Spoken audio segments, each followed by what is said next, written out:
these are the carpal bones. So these belong to an adult individual, and they're from the right-hand side of the body. So there are 8 carpals, which are usually described as existing in 2 different rows. So we have the proximal row, so that's this one here. This is the row that is more proximal, so this is closer to the wrist, closer to the radius and ulna. And from lateral to medial, we have the scaphoid, the lunate, the triquetral, the pisiform. Then in the distal row, so this one here, we have the trapezium, the trapezoid, the capitate, and the hamate. So we'll look at each one in turn to see how we can differentiate and how to side these bones as well. So first of all, if we look at the scaphoid, so you can see that this is, it's sometimes described as looking like a little snail. So if you hold it like that, you see this is like the shell of the snail, and this is its little face poking out at the side. I can kind of see that. But the way that I always side the scaphoid is to just hold it against my hand. So you have this very large concave facet here. That's on the medial side. So this convex rounded surface is on the lateral side. And then there's this little tubercle. So I suppose that's the snail's head, isn't it? Yeah. That's at the distal end. So this is poking towards the fingers.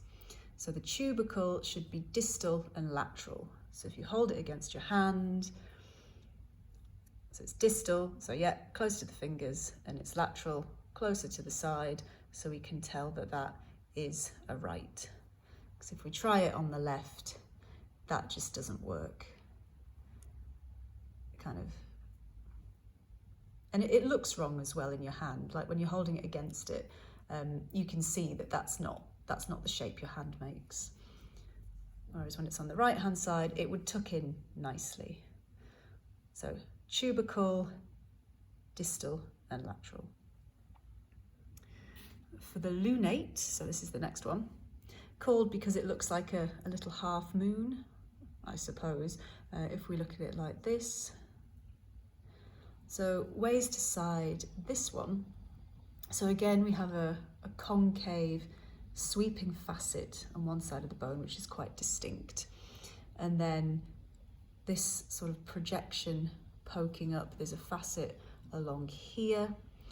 And then on this side as well, there's kind of a thin facet.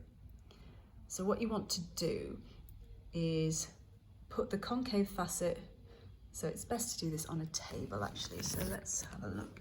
So if we put the concave facet towards us and that flat surface on the table, we can see that the bone is projecting up and it's leaning to one side. So the side that it's leaning from is the side the bone comes from. So we can see it's leaning to the right here. So this is a right lunate. Similar with the triquetral. So here's a triquetral. So called because I believe it has 3 facets. So it's got this one here,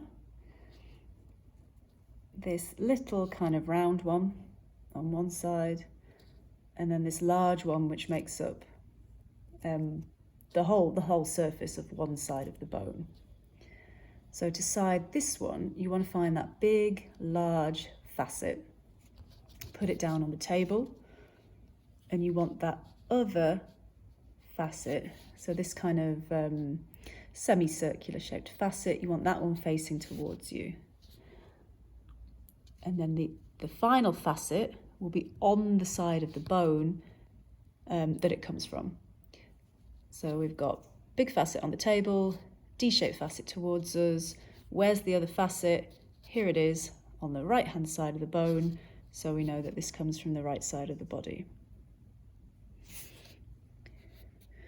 With the pisiform, This is the one that's often missed, because when you're excavating, this looks like a little stone or a pebble in the soil, so it sometimes gets chucked out with the spoil.